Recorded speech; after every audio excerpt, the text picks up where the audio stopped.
Okay जी, start करते हैं। तो कहाँ से स्टार्ट करना है बताइए। तो आप लोगों ने सारे पीवाई क्यू सॉल्व कर लिए?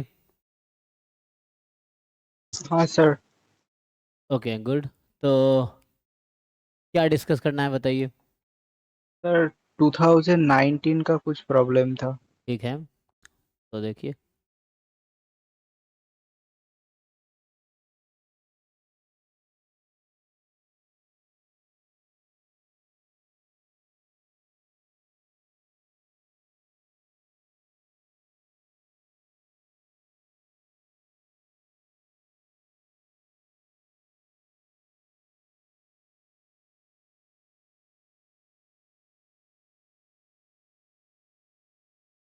हम्म, 19 वाले ना।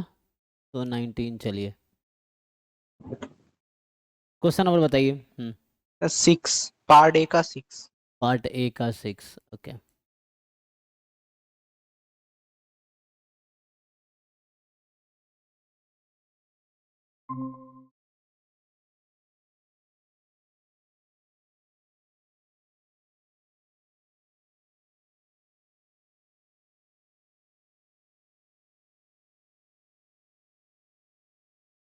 सिक्स में क्या बोल रहा है कि ये वाला ना। तो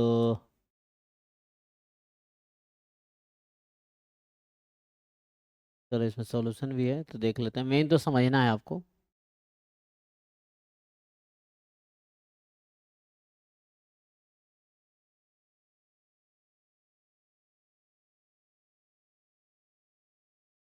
तो ये क्या कह रहा है देखिए। तो इसमें जो है R denote the set of real number. ठीक है, आर जो है सेट ऑफ रियल नंबर है। ए है x belongs to r such that x is not equal to 3, and for x belongs to a fx is 2x plus 1 by x minus 3। Let b denote the range of f। तो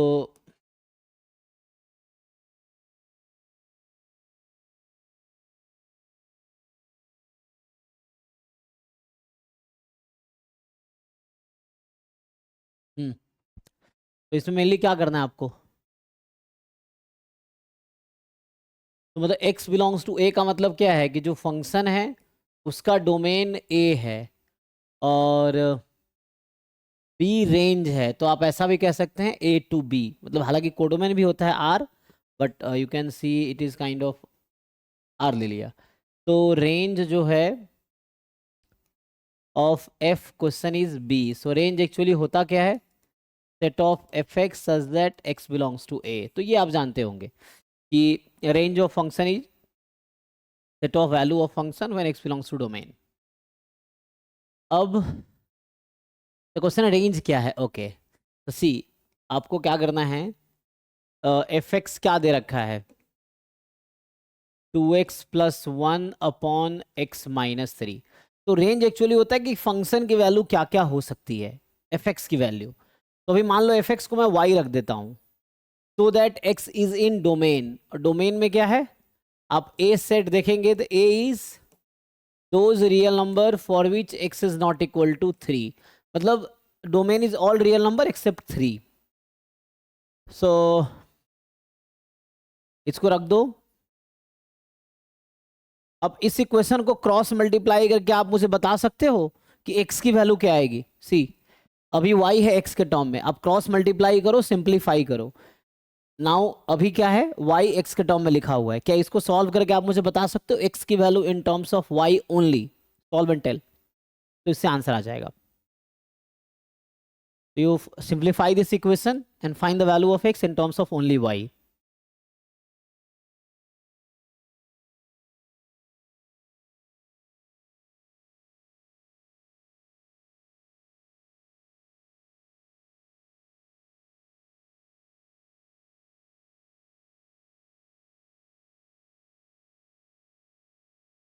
sir 1 plus 3y divided by y minus 2. 1 plus 3y divided by.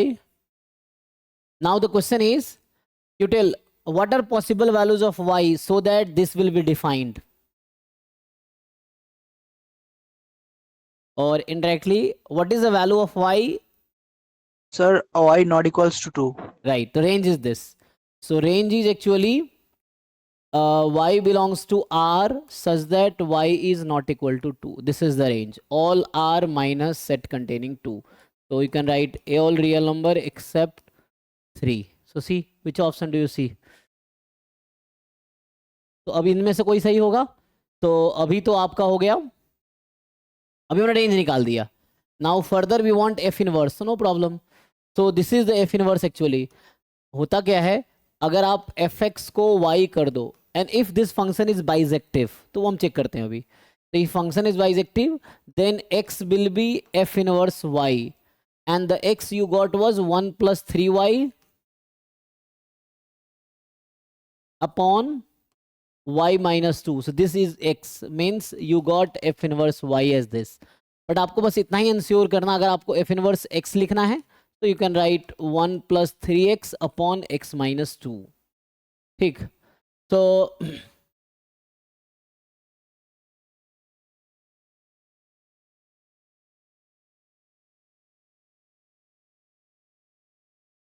ठीक है, f inverse x हो गया 1 plus 3x upon x minus 2. ये आ गया. And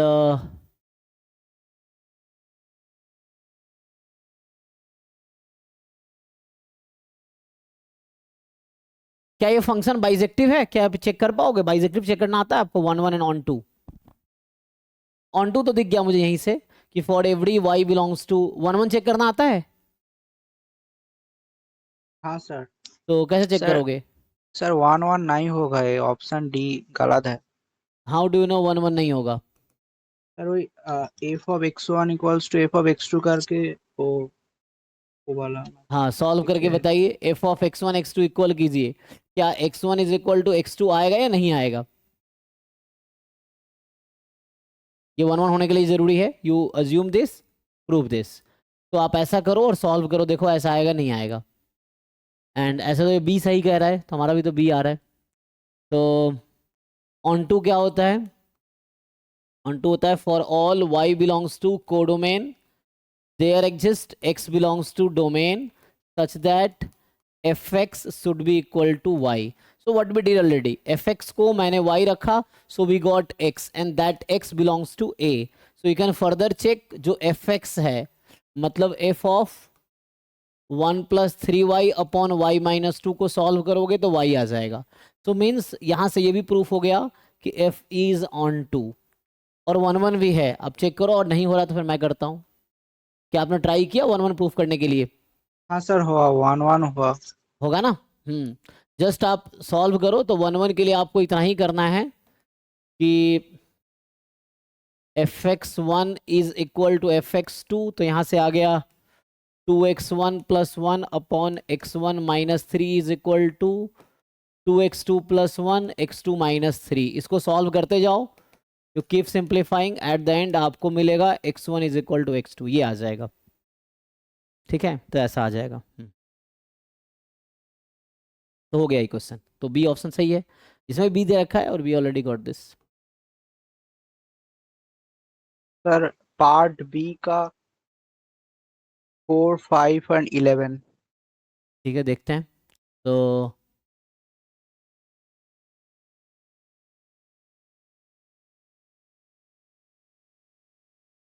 part B का 4. अच्छा, okay. तो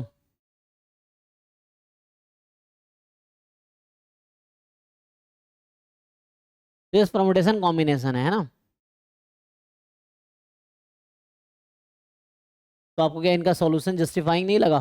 पहले तो खुद से ट्राई करना चाहिए, उसके बाद. हाँ सर, मैं ट्राई किया था, सॉल्यूशन भी देखा, बट वो समझ में नहीं आया, ओके, इसीलिए आपको पूछा. चलिए ट्राई करते हैं.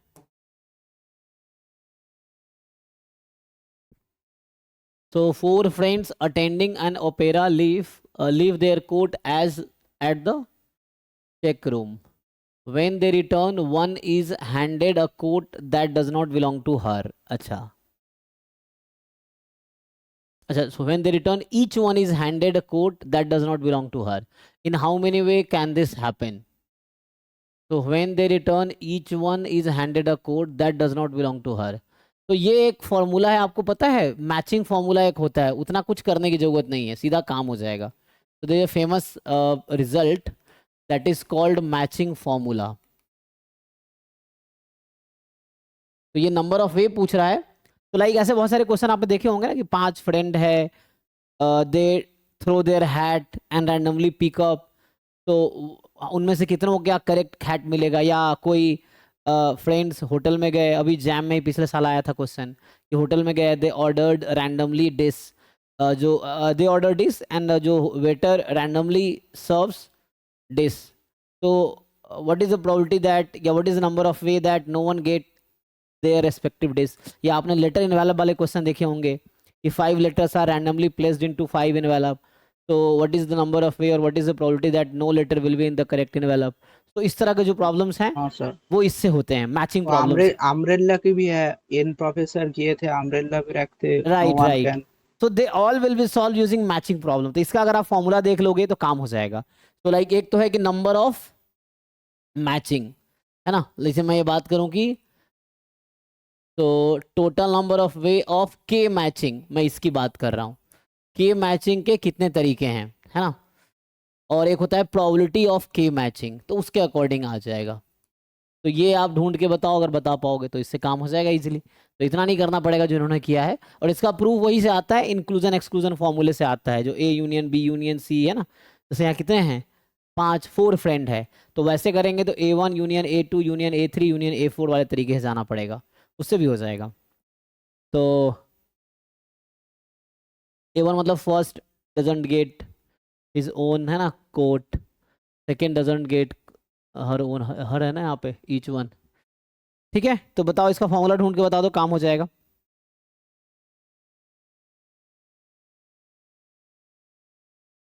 तो वो ऐसा कुछ है ना, 1/k फैक्टोरियल हाँ राइट राइट, वो सम प्रोबेबिलिटी है. तो प्रोबेबिलिटी के थ्रू पहले प्रोबेबिलिटी बता दो, तो उससे नंबर ऑफ वे भी आ जाएगा. हम n फैक्टोरियल से उसको मल्टीप्लाई कर देंगे.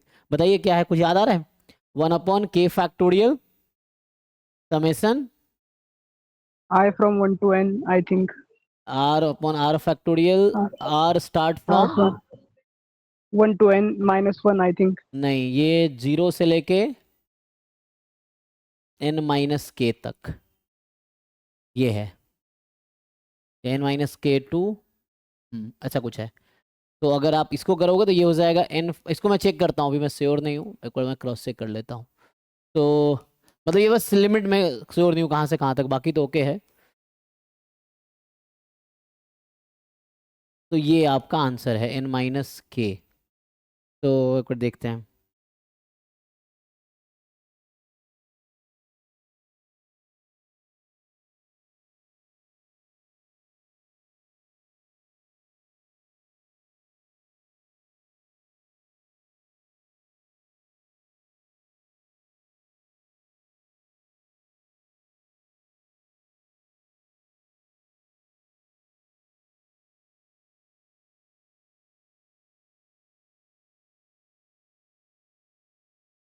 हम्म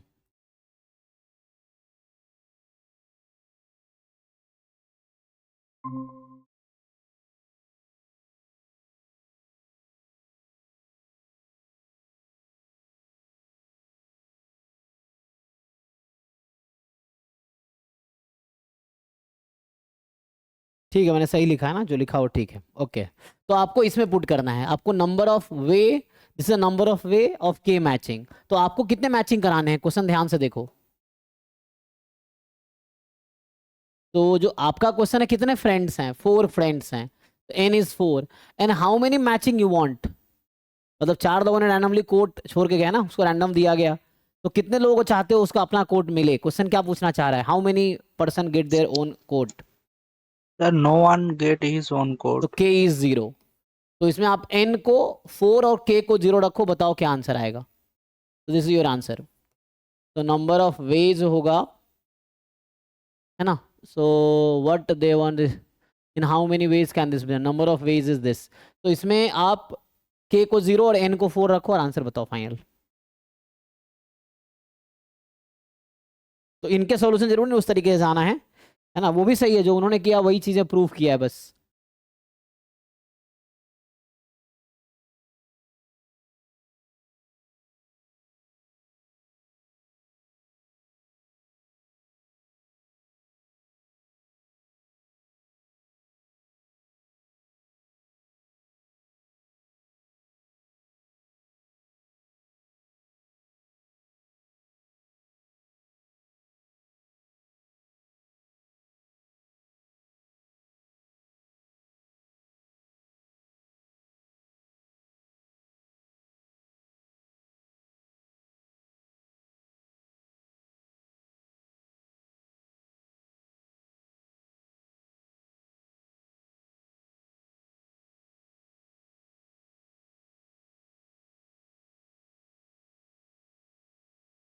सर 9 आया है।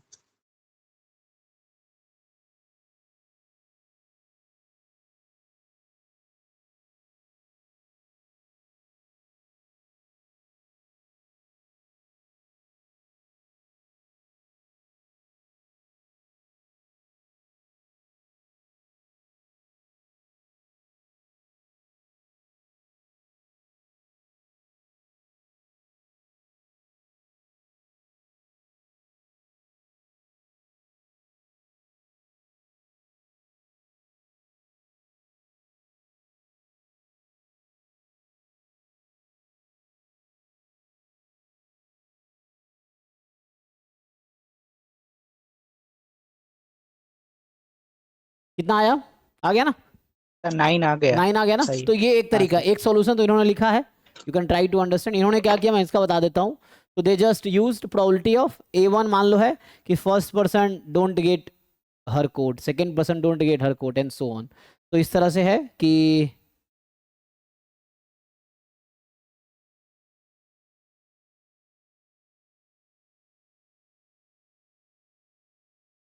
सर मतलब यहाँ पर क्या है कि probability of A1 complement intersection probability of A2 complement up to probability of A4 complement. So हाँ, पॉइंट स्क्वायर थ्योरम को तो डिपेंड 1 करता है माइनस A1 कर। क्या ले रहे हो पहले ये बताओ, उसके बाद बताएंगे A1 is what, A2 is what, A3 is what and A4 is what, accordingly पता चलेगा A1 क्या सर इवेंट ले रहे हो आप। A1 का मतलब fast friend God his code, उसका कॉम्प्लीमेंट मतलब वो फ्रेंड वो कोड नहीं पाया है। तो अच्छा ठीक है, तो फर्स्ट फर्स्ट पर्सन ऐसा ले लो, गॉट हर कोट, हाँ, एंड ये है सेकंड, यही सेकंड है, यही थर्ड है, यही फोर्थ है, ठीक। तो अब आपको निकालने हैं A1 complement intersection A2 complement intersection A3 complement intersection A4 complement. तो 1 माइनस हो जाएगा, डी मॉर्गन्स लॉ आप जानते होंगे। तो A1 union A2 union A3 union A4, ये है, देख लीजिए ऐसा कर सकते हैं। हाँ सर। अब हाँ ये इसका फॉर्मूला जानते हो, चारों को यूनियन का लगा लो, हाँ सर। हाँ सर तो पॉइंट स्क्वायर थ्योरम से आ जाए। तो उससे आ जाएगा, उससे ही उन्होंने किया है। तो इनका सॉल्यूशन यही वाला अप्रोच से किया गया है। ये है प्रोबेबिलिटी ऑफ A1 ईच का सम, देन है ना वही बात, वो 1 2 3 करके वैसे करके चार्ट है ना, उसमें कितने टर्म्स होंगे 1 2 3 4 5, 5 में लिखा लेकिन आगे और होगा। तो वो तो ऐसे जो खोलोगे तो पता चलेगा, तो ऐसे कंबाइन करके लिखा, बट इससे ही आ जाएगा, इनका सॉल्यूशन इसी अप्रोच को फॉलो कर रहा है। इसका फॉर्मूला लिख लो, इससे आंसर आ जाएगा।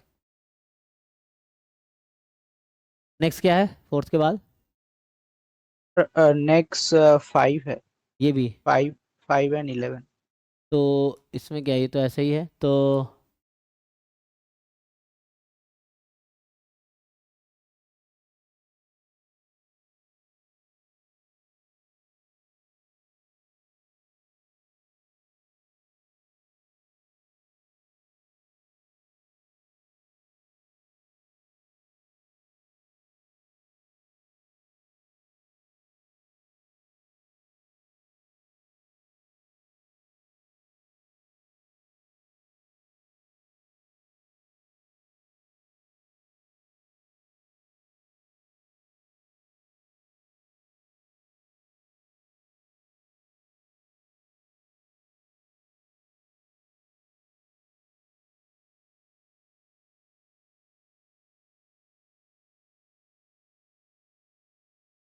देखिए, तो इसमें कह रहा है कि if the lines 2x plus y is equal to 2 minus 5x plus 3y equal to 4, ax plus y 1 are concurrent.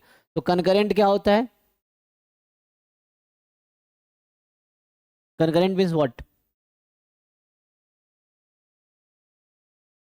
ये वर्ड पता है कि नहीं? Concurrent lines means what? They all pass through a common point ना, ये मतलब है ना। These lines are concurrent. तो then prove that the lines this passes through A B. तो क्या दिक्कत है बताओ? अच्छा, ये कह रहा है this problem I just stated is wrong, this have been changed from finding the correct intersection this and the intersection point of the line this and this is this, okay anyway। तो आप अपने according कुछ तो solution लिखोगे ना। तो अब क्या करना है कि can you solve this two, इन दोनों को सॉल्व कर सकते हो? हाँ sir. What is x and what is y, ये बताओ।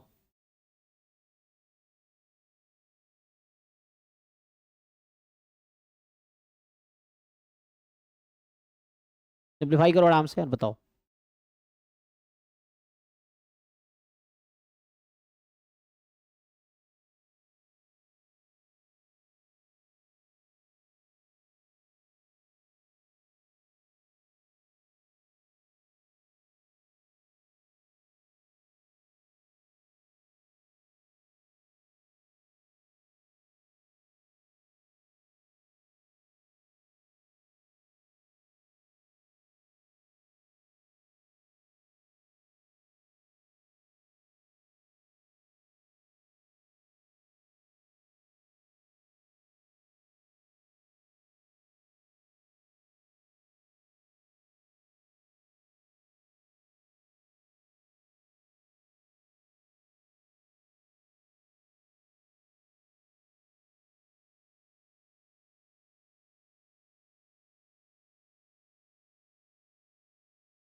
सर एक्स आया है 10/11, वाई आया है 2/11। ओके, एंड ये बोला गया है कि तीनों कनकरेंट है। तो अब एक लाइन में कितने इंटरसेक्शन पॉइंट हो सकते हैं? दे आर इंटरसेक्टिंग ना। तो इसका मतलब ये अगर आपने सही कैलकुलेशन किया है तो, लेकिन ये तो कुछ और कह रहा है, आपने गलत कैलकुलेशन किया। इनका कहना तो ये है कि इसका इंटरसेक्शन 9 - 10 है। चेक कीजिए, ये तो कह रहा है बुक, इसका इंटरसेक्शन तो ये है बट आपका कुछ और आ रहा है, ऐसे कैसे हो रहा है? देखो।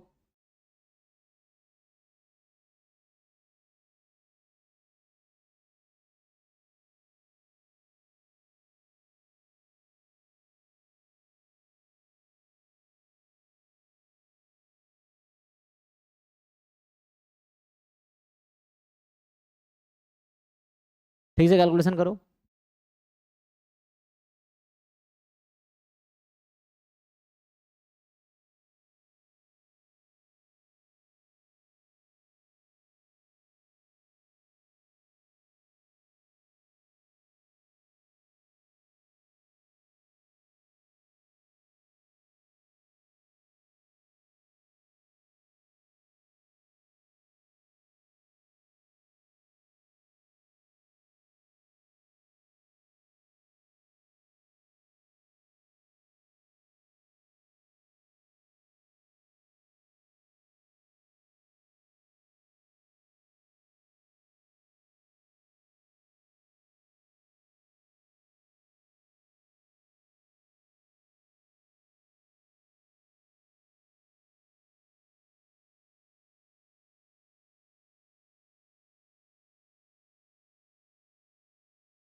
क्या समझ आया? क्या आपका सही इनका सही? कोई एक ही सही होगा ना? सर मैंने दोबारा किया बट मेरे को सेम ही आ रहा है। तो ठीक है, इनका गलती होगा, नो प्रॉब्लम। चलो तो देख लें एक बारी। 2x प्लस वाई बराबर 2 एंड -5x प्लस 3y बराबर 4। तो क्या करते हैं, आप इसको 3 से मल्टीप्लाई कर दीजिए, तो 6x 3y 6 हो जाएगा। सब ट्रैक कर दो, ये प्लस माइनस माइनस ये कैंसिल हो गया। तो 11x बराबर 2, तो x बराबर 2/11। मैं तो उल्टा आ गया आपका, चेक करो। हाँ सर। तो x आया ना ये तो। हाँ सर, हाँ सर, वो उल्टा हो गया ठीक, बस। कोई बात नहीं, ठीक है, XY ओके, तो इनका मिस्टेक है थोड़ा। ओके। तो अब क्या है, मतलब अप्रोच बता देता हूँ, शायद ये क्वेश्चन में गलती है, जैसा ये कह रहे हैं कि इस क्वेश्चन में गलत फ्रेम हो गया है। तो अप्रोच क्या है, अब ये पॉइंट जो है ना, इन टू लाइंस का, मान लो लाइन 1 लाइन 2 का इंटरसेक्शन है, तो लाइन 3 का भी यही पॉइंट होगा। So this will satisfy this equation, इसमें पुट कर दो। तो ए एक्स प्लस बी वाई बराबर 1 में एक्स वाई को पुट कर दो आप, तो आ जाएगा 2a/11 और y की जगह 10b/11 बराबर 1। तो यहाँ से आ गया 2a plus 10b is equal to 11। तो यहाँ से आपको ए बी में रिलेशन आ गया।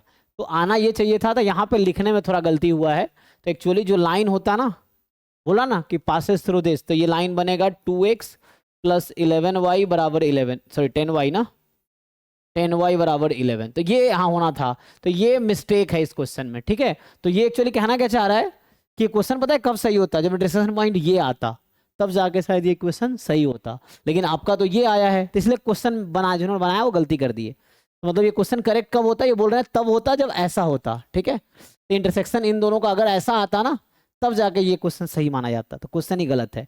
तो मतलब एक्चुअली क्वेश्चन में करेक्शन है। करेक्शन क्या है, या तो इस इक्वेशन को हटा के आप ये इक्वेशन लिखो, ठीक है, तब जाके सही हो जाएगा। नहीं तो ऐसा ही लाइन लिखो जो ये हो जाए। समझ आ रहा अप्रोच क्या है? तो यहां से ये बन गया, इससे हमने ये इक्वेशन बना दिए। सो मतलब this line passes through A B. तो हाँ दैट्स, सर, समझ में आया। यही था। तो ये क्वेश्चन में मिस्टेक। नेक्स्ट बताइए, है ना, ऐसे कई बार एग्जाम में गलत क्वेश्चन आ जाते हैं, डिफरेंट एग्जाम्स में भी।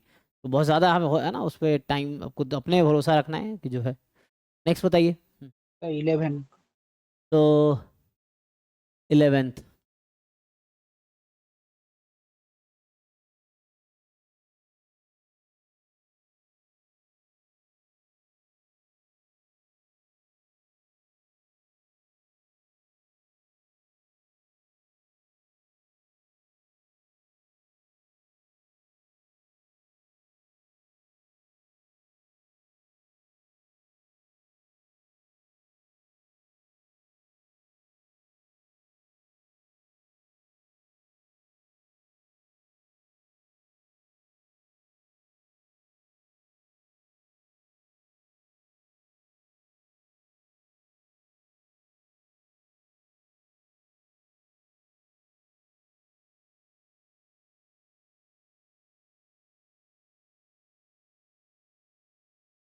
क्या कह रहा, थिन पीस ऑफ मेटल, ये सब क्वेश्चन ना क्लास 11 12 के एनसीईआरटी में भी है। ये मैक्सिमम मिनिमा क्वेश्चन है एप्लीकेशन ऑफ डेरिवेटिव का। एनसीईआरटी में है ये क्वेश्चन, अगर आप देखेंगे क्लास 12 में। तो a thin piece of metal of length 20 centimeter and width 16 centimeter to be use to construct an, और ये पहले भी मैं उसमें रिकॉर्डेड लेक्चर देखें करा रखा है, नो प्रॉब्लम। तो एक थिन पीस है मेटल का, जिसका लेंथ है 20 सेंटीमीटर, मान लो ये है, और विड्थ है 16 centimeter, is use to construct an open topped box. अब इस ये अभी रेक्टेंगल है, इससे आपको बॉक्स बनाने हैं। तो कैसे बनेगा box? A square will be cut from each corner, इस कॉर्नर से आप स्क्वायर कट कीजिए, हर कॉर्नर से you cut a square from each corner, ठीक है। And the sides will be folded up. तो मैं आपको दोबारा फिगर बना देता हूँ ताकि समझ आए। तो ये कट कर दिया आपने, ये कट कर दिया, तो इसको काट के हटा दो। तो इसको आप काट के हटा दो, ठीक है, इसको आपने काट के हटा दिया एंड इसको आपने काट के हटा दिया। तो होगा क्या, अब यहाँ से इसको फोल्ड करो, यहाँ से इसको फोल्ड करो और यहाँ से इसको फोल्ड करो, क्या होगा समझ आ रहा है?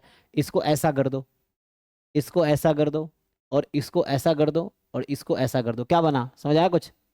हाँ सर। तो एक बॉक्स बन गया है ना। तो ये कुछ इस टाइप का एक बॉक्स रफली मैं बनाऊं तो ऐसा कुछ एक बॉक्स बन जाएगा काइंड ऑफ, ठीक है। आपने फोल्ड कर दिया जस्ट, तो ठीक है। तो यहाँ से ऐसा हुआ और ये चेंज होके ऐसा हुआ, समझने के लिए, ठीक। पहले ये था, फिर वैसा, फिर वैसा, ओके। तो अब आपसे पूछूं मैं कि इसका लेंथ कितना, अब ये 3D हो गया, पहले 2D था, तो इसका लेंथ कितना रहेगा, विड्थ कितना रहेगा, और हाइट कितना रहेगा ना। विड्थ में बी लिख लो, सो LBH है ना। तो बताइए, तो ये यही वो बन रहा है ना लेंथ, क्योंकि ये तो x है। अच्छा अभी पता नहीं कितना कट ना, the size of corner should be cut so that volume is maximize. तो उसके वॉल्यूम का मैक्सिमाइज करना, मान लो x साइज का हमने स्क्वायर कट किया, स्क्वायर ही बोला है ना, तो x साइज का हमने स्क्वायर कट किया। तो अब बताइए इस बॉक्स का लेंथ कितना है, बता पाएंगे, देख के बताइए। तो what is the length 20 of, हाँ 20 माइनस 2x। हाँ 20 - 2x। विड्थ कितना है? 16 माइनस 2x। 16 - 2x। हाइट कितनी है?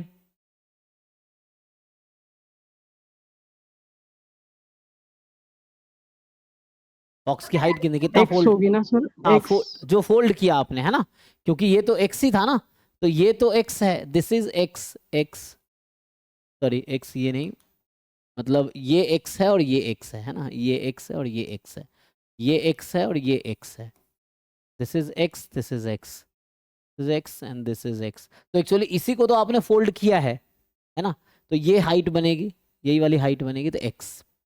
तो इससे अब वॉल्यूम कितना आ गया, तो you already know volume of cuboid sir L आप बी, हो जाएगा हो आई जाएगा थिंक। ना। तब बस आपको एक सिंपल कैलकुलस का प्रॉब्लम बन गया, डेरिवेटिव करना है, इक्वल टू 0 पुट करना है, हाँ सर। क्रिटिकल पॉइंट आ जाएगा, डबल डेरिवेटिव करके आप चाहो तो मैक्सिमम मिनिमम चेक कर लो, टू हाँ सेकंड डेरिवेटिव टेस्ट जो भी, तो you know how how to हाँ सर। Proceed now. हाँ सर। तो इससे आ जाएगा बस ये।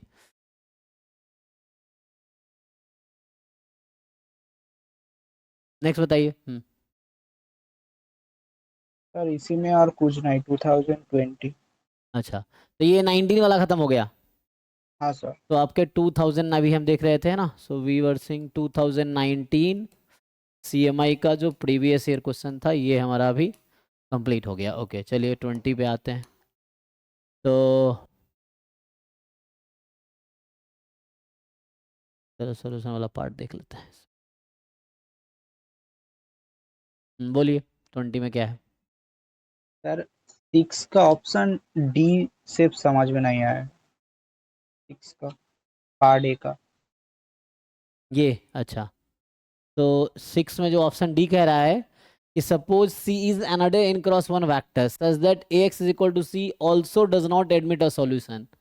तो इस इक्वेशन के पास कोई सॉल्यूशन नहीं है, इसका मतलब है A का रैंक और A ऑगमेंटेड C का रैंक डिफरेंट है, मतलब C ऐड होने के बाद रैंक चेंज हो जा रहा है, मतलब C is not in the column space of A।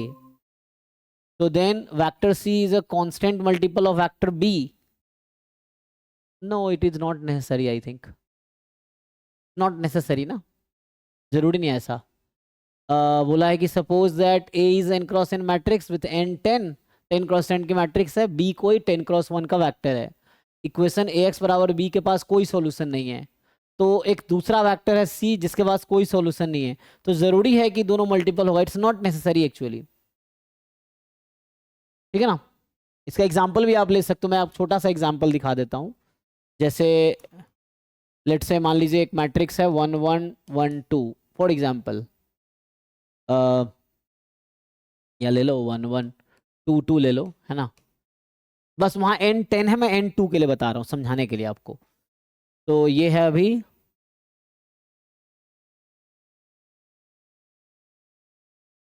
मान लो 2 है और 6 है, कहने का मतलब, ठीक है।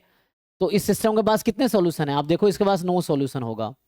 ये सिस्टम है AX is equal to B, तो this has no solution, check करो, ठीक है। अब मैं एक और सिस्टम बनाता हूँ, बस इसमें मैं चेंज कर दूंगा अब इसको आप चेंज कर दो, 26 को आप 14 कर दो, तो क्या 26 14 का मल्टीपल है? आई मीन क्या एक दूसरे का ये मल्टीपल है, हाँ या ना? This is a x is equal to c, समझ आ रहे हो? इसके पास भी नो सॉल्यूशन है। तो the question they are asking is कि अगर ए एक्स प्लस बी के पास नो सॉल्यूशन है, A x is equal to C के पास नो सॉल्यूशन है, तो B and C are multiple, is it true और नॉट? मैं ये पूछ रहा हूँ आपसे, यहाँ पे देख के बताओ। द फॉल्स है। ना? तो it's not necessary, may be true may be false. तो एक काउंटर एग्जाम्पल एनफ है फॉल्स कहने के लिए। तो ठीक है, तो इसीलिए यही पूछना चाह रहा है आपसे। तो वहाँ 10x10 की मैट्रिक्स अभी मैं 2x2 में बताया हूँ जस्ट समझाने के लिए। ठीक है, नेक्स्ट बताइए। नेक्स्ट का है 5। इसी का 5 पीछे। हाँ।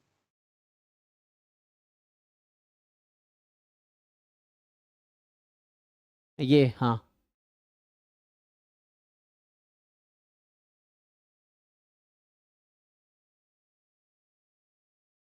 as per the data released by the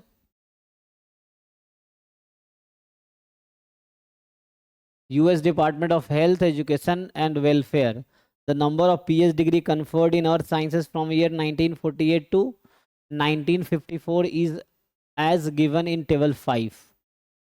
तो ईयर है और आपको डिग्री कितने मिले बता रखा है। based on the average of all available 3 year, based on the average of all available 3 year moving average of annual growth rate, the number of degrees in 1954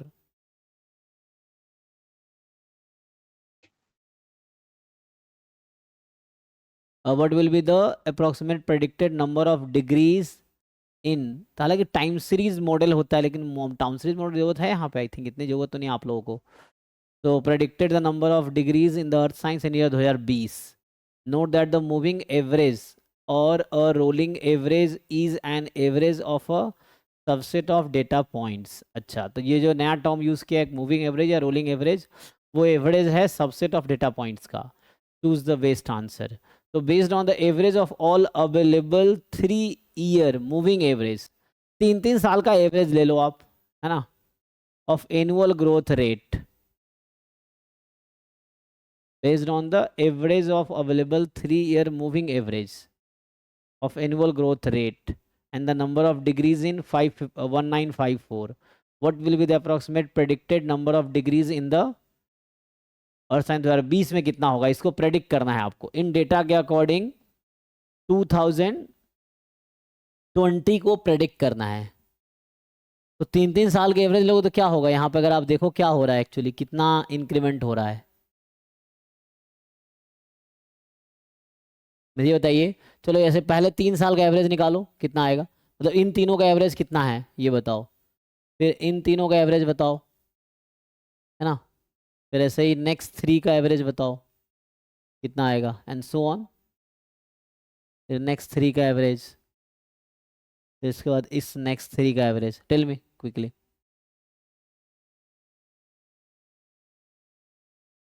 हम्म 3 3 का एवरेज निकालते जाओ, पहले इन तीनों का, फिर नेक्स्ट 3 का, फिर वैसे ही, है ना, नेक्स्ट 3, फिर नेक्स्ट 3 अकॉर्डिंगली, फिर नेक्स्ट 3, फिर नेक्स्ट 3, है ना, वैसा आराम से निकालो 1 by 1, देखते हैं।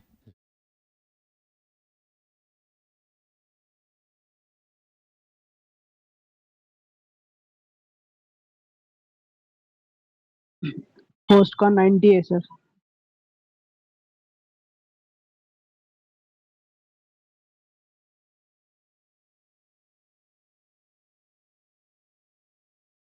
फर्स्ट का 90, ओके।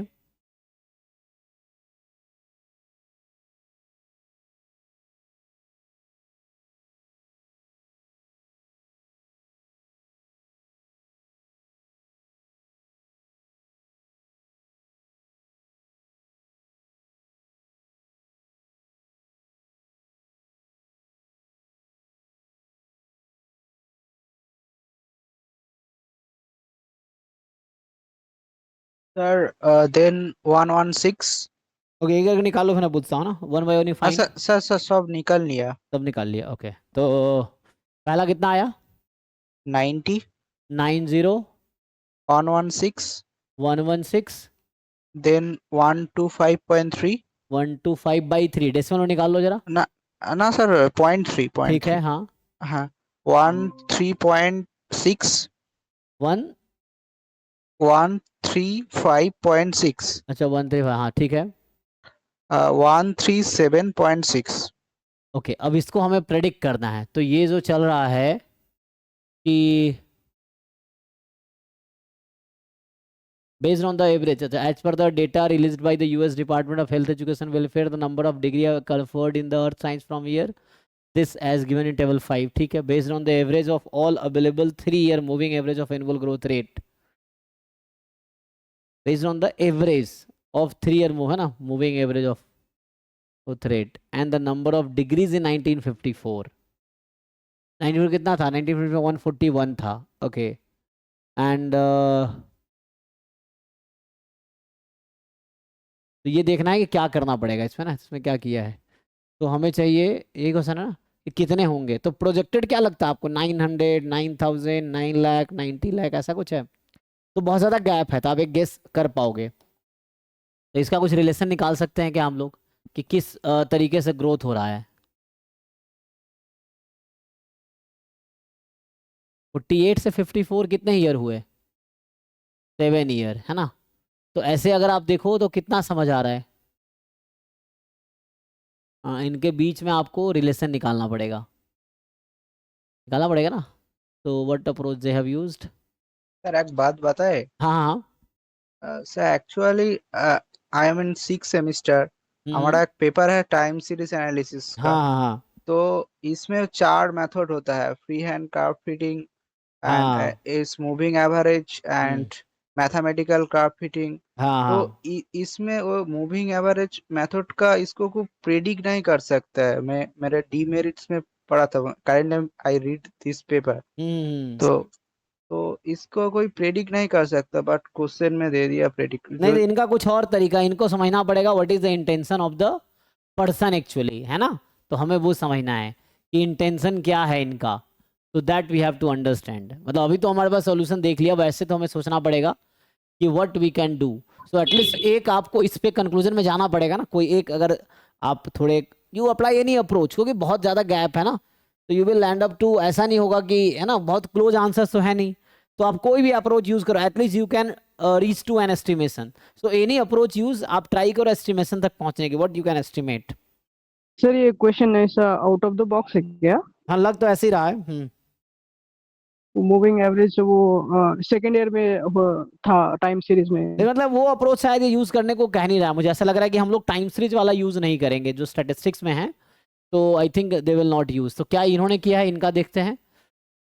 तो first we compute the annual growth rate, then we could compute the 3 year moving average. तो पहले एनुअल ग्रोथ रेट देखो क्या है, फिर 3 ईयर का मूविंग एवरेज क्या है। Our calculation should result in a moving average as shown in table 1। अब ये देखो टेबल 1 में बता रखा है। Note that the moving average average to 14.23 है, starting with 141 in 1954 at a growth rate of 14.23%। We will have, तो इन्होंने लगा दिया वो फॉर्मूला लगा दिया ना, P इंटू 1+R/100 की पावर n, ऐसा कुछ है ना। तो मुझे लग रहा है ये उसका फॉर्मूला जो हम लोग पढ़ते थे ना, क्या इंटरेस्ट, कंपाउंड इंटरेस्ट, और क्या होता था वही ना, कुछ सिंपल कंपाउंड इंटरेस्ट इंटरेस्ट का, कि कंप्यूटर। प्रिंसिपल अमाउंट, देन 1+रेट of interest upon 100 and then power years. तो उसके अकॉर्डिंग इन्होंने एस्टिमेट किया है, ऐसा कुछ लग रहा है। तो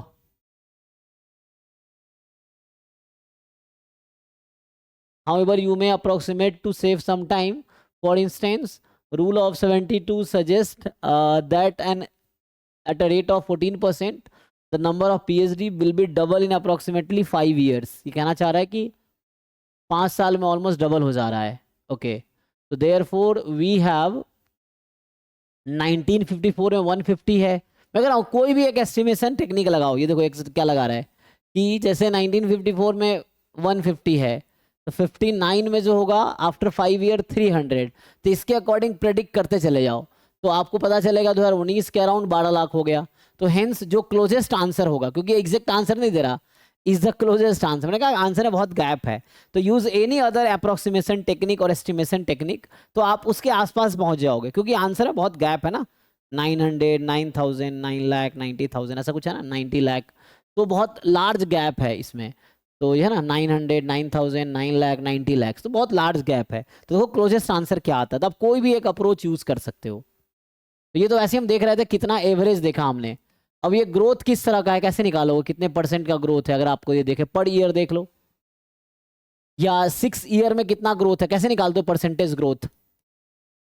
अगर हम ये देखें परसेंटेज ग्रोथ की ओल्ड बात करें, 141 old minus minus new. 57 upon initial into 100, right. तो इसको जरा निकालिए कितना आता है कैलकुलेटर से, है ना, 141 माइनस 57 अपॉन 57 इंटू 100, तो ये परसेंटेज ग्रोथ आ जाएगा कि 6 ईयर में कितने परसेंट ग्रोथ हुए, ये कहना चाह रहा हूँ। पर ईयर ग्रोथ भी वैसे निकल जाएगा, 88 माइनस, है ना वैसा, तो 88 माइनस 57 अपॉन 57 इंटू 100, तो ये 1 ईयर का ग्रोथ हो जाएगा इस ईयर में। फिर नेक्स्ट ईयर का, तो आपको थोड़े एनालिसिस करने हैं, ईच ईयर का ग्रोथ निकाल लो, देन 3 ईयर्स का ग्रोथ निकाल लो, या 6 ईयर का ग्रोथ निकालो, then you see what happens. Sir वो नीचे भी न्यू वेरिएबल अपना ओल्ड वेरिएबल होता है ना, ओल्ड ओल्ड या ओल्ड न्यू, वैल्यू। ओल्ड या न्यू, ओल्ड आई थिंक, हाँ मतलब वो 141 होगा ना शायद। पक्का नहीं, आई थिंक इनिशियल होता है ना, हाँ अभी अभी तो किया था सर मैंने। Change upon initial into 100, I guess ये होता है। कितना आ रहा है ये, कैलकुलेट करो इसको कैलकुलेटर से। हाँ सर, वो आया है 147.36। नहीं ऐसा, 147.36, इतना ज्यादा, तो ये कितने साल सर का है। नीचे 141 ही होगा सर। हाँ ठीक है ठीक है, कहाँ नीचे, तो उससे क्या हाँ आंसर सर आएगा। डिनोमिनेटर में।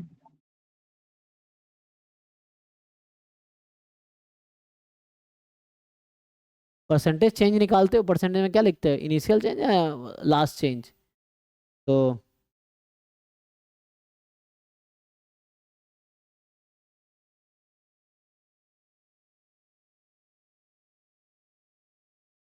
अच्छा 147 हो गया, तो ये 6 ईयर का हमने निकाला है ना, तो इसको अगर मैं 6 से डिवाइड कर दूं तो पर ईयर वैसे कितना आएगा टोटल एवरेज।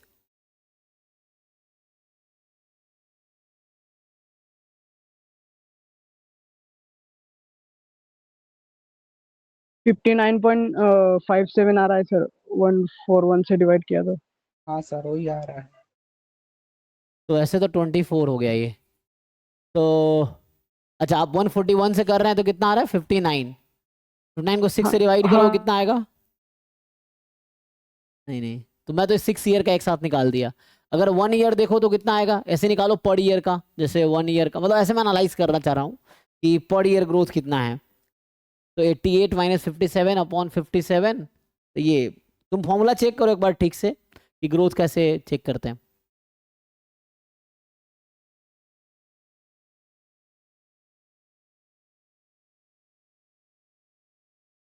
तो ये 54% है, ओके, एंड और अगला निकालोगे ऐसे करके पता चलता रहेगा कितना ग्रोथ हो रहा है। 125 माइनस 88 अपॉन 125, वन नहीं 88 होगा, final minus initial upon initial होता है, चेक करो।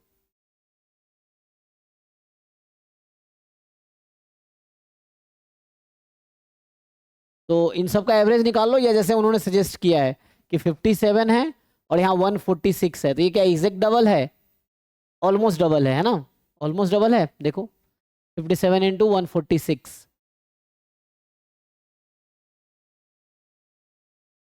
नहीं डबल करेंगे तो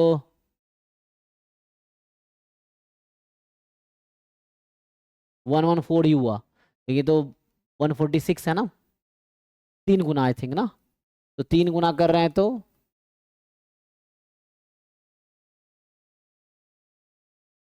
171, ये फिर भी थोड़ा कम है, तो थोड़े कोई बात नहीं, इसको राउंड ऑफ कर लो, है ना। जैसे 2.5 टाइम्स अगर करे 57 इंटू 2.5 तो कितना आएगा, तो इससे करके देखो। तो कोई एक तरीका लगा होगा, राउंड ऑफ किया जा सकता है, तो 1.142 आ रहा है। तो ये ले सकते हैं कि मान लो हर 5 साल में 2.5 टाइम हो जाता है, तो ऐसे कर करके एक बार देख लो कितना है, तो उससे आप गेस कर सकते हो। तो राउंड ऑफ करो एक बार। तो जैसे समझ रहे ना क्या कहना चाह रहा हूँ। तो हर 5 ईयर में डबल हो जा रहा है, तो 5 ईयर का वो देख लो, बढ़ाते चले जाओ कितना होगा। तो जैसे उन्होंने किया है वही मैं कर रहा हूँ।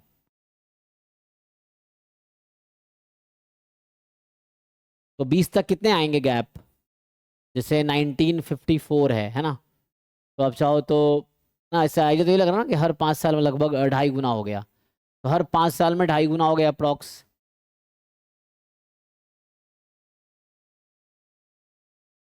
क्या 0.5 टाइम हो रहा है, मतलब 2.5 टाइम हो जा रहा है ना पॉपुलेशन 5 ईयर में। तो 5 ईयर कितने गैप है ये देख लो, 1954 से लेके 2020 तक 5-5 साल के अगर गैप निकालोगे कितना आएगा।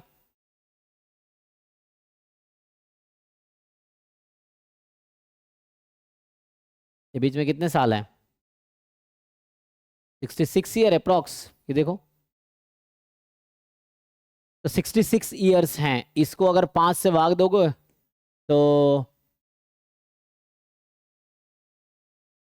13, तो अराउंड 5-5 साल के 13 वो होंगे। तो हर बार पॉपुलेशन 2.5 गुना हो जा रहा है ना। तो इससे अगर करके देखो तो कितना होगा, 57, यहाँ 141 से स्टार्ट करें, 141 इंटू 2.5 इंटू 13, ये निकाल लो कितना होता है, 141 इंटू 2.5 इंटू 13। तो इससे देख लो, या उनका अगर सब तरीका समझ आ रहा तो उनसे कर लो, वो भी सही है। नहीं ये तो एक मिनट, इसमें क्या है, किसमें था ये,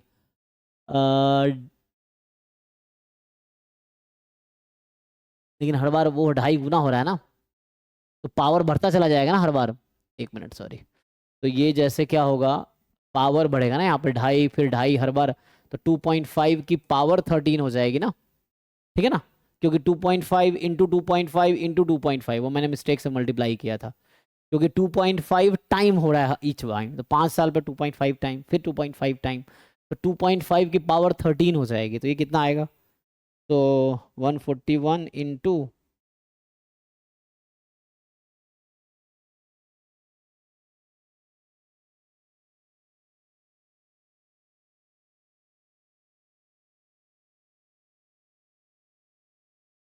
बहुत ज़्यादा नहीं हो गया, तो देखो ले सही लिखा हमने, इतने 13 होंगे ना। तो इन्होंने क्या किया, इनका भी ऐसी किया इन्होंने, है ना। तो दे हैव सेट कि 2019 तक 12 लाख इनके हो गए। इनका आंसर में क्या था, 90 लाख। तो ठीक है, मैं जो कर रहा हूँ उससे अराउंड 21 लाख आ रहा है। तो 21 लाख फिर भी 9 लाख के करीब है, 90 लाख के करीब तो नहीं जाएगा, है ना। तो इसलिए it is near to 9 lakh. तो ये मतलब ये एक्चुअली सिंपली एक अप्रोक्सीमेशन है कि आप कोई भी तरीके से अप्रोक्सीमेट करोगे तो जिनके क्लोज आएगा, तो कोई भी तरीके से करोगे तो 9 लाख के ही क्लोज आएगा, समझ रहे हो। तो यू टेक एनी अप्रोक्सीमेशन, मैंने कहा 5 साल में 2.5 टाइम्स कर दिया। इन्होंने लगाया कि इन्होंने जो लगाए थे कि 5 साल में इनका 3 गुना हो जा रहा है, 3 गुना कि 2 गुना, डबल हो जा रहा है। अच्छा इन्होंने डबल, मैंने 2.25 टाइम किया ना। तो इनके अकॉर्डिंग क्या है कि हर 5 साल में डबल हो जा रहा है अप्रॉक्स, उस रेट के हिसाब से। एंड देन उन्होंने वैसा निकाला 12 लाख हुआ, मैंने 2.5 टाइम्स लिया तो अराउंड 21 लाख हुआ। Still they are close to 9 lakh, 90 lakh के क्लोज तो नहीं है, ठीक है। तो इससे ये मतलब सिंपल एक, इसका कोई एक ऑफिशियल कोई ऐसा वे नहीं है जिससे आप कर लो, ये अपने according you have to fix कि how you can estimate things time के अकॉर्डिंग। वो कोई स्टैटिस्टिक्स टेक्निक लगाने की वैसे कोई जरूरत नहीं, अगर लगा सको तो अच्छा है, बट नहीं कोई जरूरत नहीं। यू जस्ट ओल्ड डेटा के हिसाब से कोई एक पैटर्न ढूंढो एंड प्रेडिक्ट कर लो उसके अकॉर्डिंग, एंड देन जो नियरेस्ट आएगा दैट इज आंसर, ठीक है। I think that's all for today, इसमें टाइम भी निकल गया। चलो थैंक यू, मिलते हैं फिर। सर काल भी क्लास होगी ना? हाँ आप चाहोगे तो कल भी क्लास होगी। हाँ सर। ठीक ठीक होगी फिर।